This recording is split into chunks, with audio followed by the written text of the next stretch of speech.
นี่หมักน็อตครับอันนี้หมักน็อตครับอันนี้กินได้นะนะครับอันนี้เป็นตั้งกินจอมป่าจอมร้อย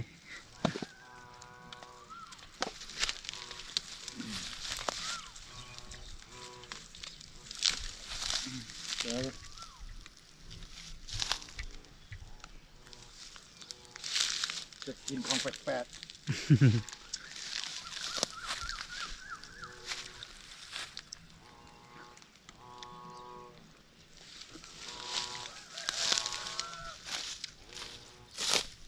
อันดิบทำกับน้ำพริกเลยผมซุปมันกินนั่นแหละ กับต้นในต้นก็เหมือนกัน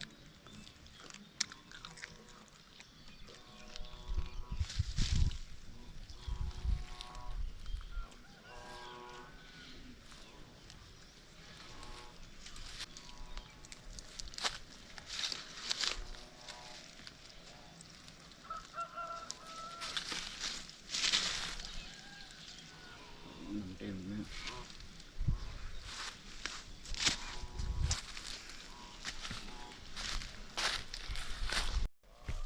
อันนี้หมักน็อตก่อนเนี่ย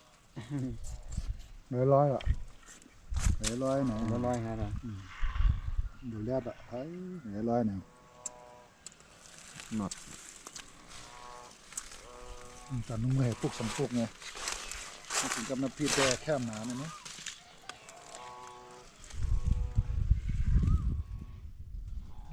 ข้างล่างก็มีข้างล่างนี่ต้นเยอะกว่านี้เลย ต้ นะ นง่ายอ่ะ ครับ โดนะก็ตัวเลย โอ้หลวนเลยน้ำตีน้ำหมักน็อตเร็วๆ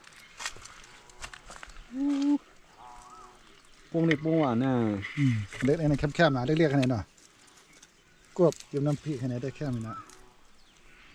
พอหมักน็อตในปุ้งหวานหลงดู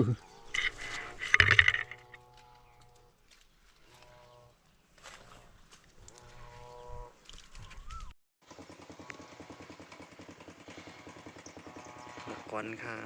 นี่เนี่ย